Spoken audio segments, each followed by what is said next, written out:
Hello, people of the internet. My name is JD Shadow, and what you're looking at here is the new status and features page on YouTube. As you probably have seen by now, or if you went into the Creator Studios and looked at this page like, what the hell happened to it? It is a lot cleaner now. It's a lot more streamlined. It's not the big mess that the list was back when they didn't have this changed, but there's a lot more behind the scenes that they have changed. And you can see up here, right here, it says we have adjusted how penalties are applied when the creator receives a strike on their account. Now you can click on this if you want, and it's going to take you to pages where it's going to explain what I'm about to explain to you. They have done more than just clean this page up. They have also changed what penalties are applied when you get a strike. The biggest thing is now that it's just a slap on the wrist. Unless you get 3 strikes, then nothing's changed there. What happens if you get 3 strikes? You can't upload, and if you don't have account notifications sent out within 7 days for one of the strike videos, your account gets terminated, deleted. Now, the whole question of whether or not you can make a new account remains up in the air. YouTube says you can't make another account, but I've seen people get away with it. Okay, so anyway, you can upload videos longer than 15 minutes. You have 1 or 2 strikes. You can also appeal content ID claims with 1 or 2 strikes. You basically do what you can do right now if you have 0 strikes. The only thing that they are going to penalize is live streaming. Now, that depends on whether or not you do live streaming or not. And I don't know how much of a punishment that is to somebody who doesn't live stream on YouTube, who does the live streaming on Twitch. Because look who's going to do the live stream. People who do original content anyway, or people who use it to stream them playing video games. In that sense, I don't know how much of a punishment that's going to be, but there shouldn't be any punishment anyway. So in that sense, that works. If you remember what happened before, if you even had 1 strike on your channel, things got very messy for you. You couldn't upload longer than 15 minutes, or you couldn't upload a video longer than 15 minutes, I should say, and content ID appeals went out the window. You couldn't appeal a content ID a second time. You could still do it the first time if something identifies your thing as being matching to something they were copyrighting, but if they say reinstate it, you can't redo the content ID appeals if you had a strike on your account. Here now you can. Basically, everything out the window. It's just the live streaming that gets axed. It's a big step in the right direction, because it was very easy for someone to really do damage to your account if they had a bad day, or you pissed them off in some sort of way, or somebody was being a copyright troll, or someone had a problem with what you said about their content or something else, or had something negative about your opinion, or they didn't like how you reviewed a piece of content, something like that. And this changes a lot of that. This changes so much of that. And I am so happy that it's because of Dog Walker and the WTFU movement and so many people, so many content creators, both people that we didn't agree with and people who did, getting involved in this, that helped make this possible. I was 110% behind that, because I've gotten hit with these copyright strikes, which shouldn't have happened. A lot of my friends have gotten hit with them. This is something that affected me on a more personal level. So I was 110% behind this change.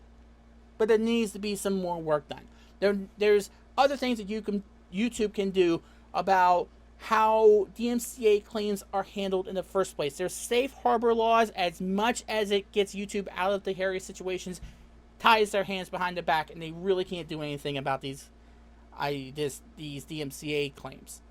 What they should do is to renegotiate what they can do if there's a DMCA claim. The retraction system is utterly borked. It is utterly borked, because all that's saying is that, hey, you want a retraction? You want somebody to retract a claim? Go to them directly, either through a YouTube account that they own or through email or something, and have them answer you.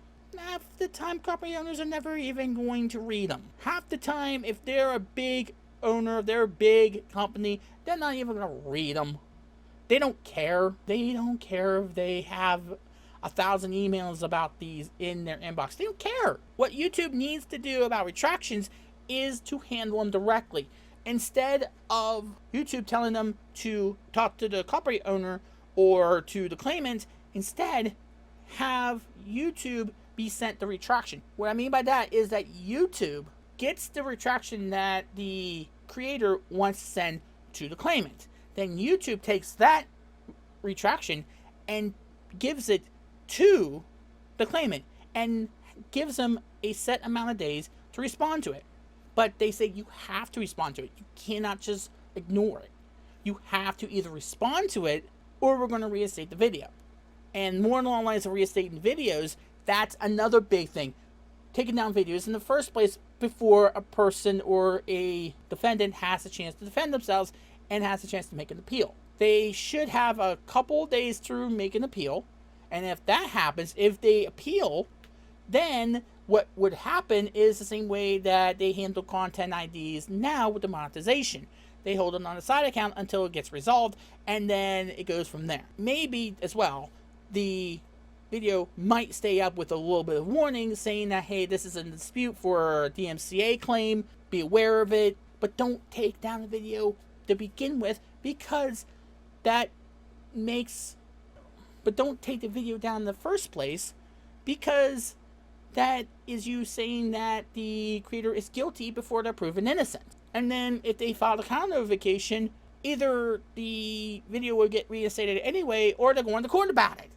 So what makes the difference? And the legal battle, 9 times out of 10, they're not going to go to court. I've never seen anybody go past the counter notification and the copyright owner saying, we still want to fight this. I've never seen anybody do it. So I don't get that, why they keep the videos down that are in dispute in the first place. There needs to be a little bit of a window there so the creator has a chance to respond, because you've seen a lot of these content creators are responding. They are making these kind of notifications, so much so that it seems like YouTube takes a long time to get to these things.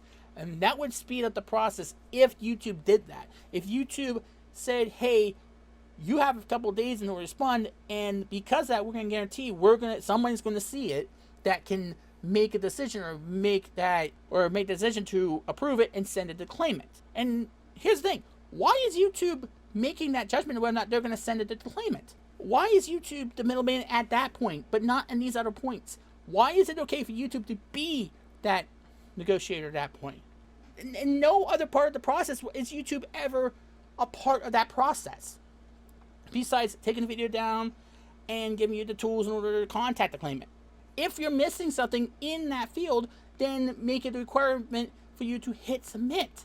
Why are they the judge there, but they can't be a judge any other place in this process? That tells me that they're just being lazy and they're just using that as an excuse. It's their site. Without content creators, they wouldn't be here. Bottom line here is that there's a lot of YouTube can do, and there's a lot of things they should be doing. But don't get me wrong, this tips the scales a little bit in favor of the content creators, because trolls can't just get them and just cripple their account with one strike. They have to really work for it. And if they're doing strike, strike, strike right 3 times in a row within the span of a couple of minutes, YouTube's probably going to catch on to that, and they're probably going to say, wait a minute, are these legit? Well, in second thought, they use safe harbor as kind of an excuse. I don't know about that. I still am sure about that. But in any event, this is a step in the right direction. At the very least, they're doing what I think they should have done to begin with. Not penalize you, especially if you're going to counter notify these people, especially if you're going to dispute these claims. But this is a huge step in the right direction. A lot to be done, of course, but to the people who are very much in favor of words of fair use, me being one of them, quite publicly, I think everybody who was involved in this, so far so good. This is a big change.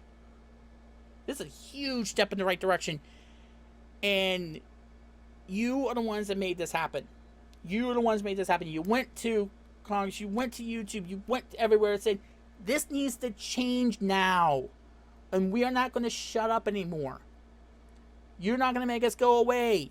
Thank you, sir, very much for watching. And if you have an idea about how YouTube should handle DMCA claims in the future, how they should handle the claims that they get some, what should they do about it, and how they should handle retractions and counter notifications. Leave a comment down below. I'll try to answer as many as I can.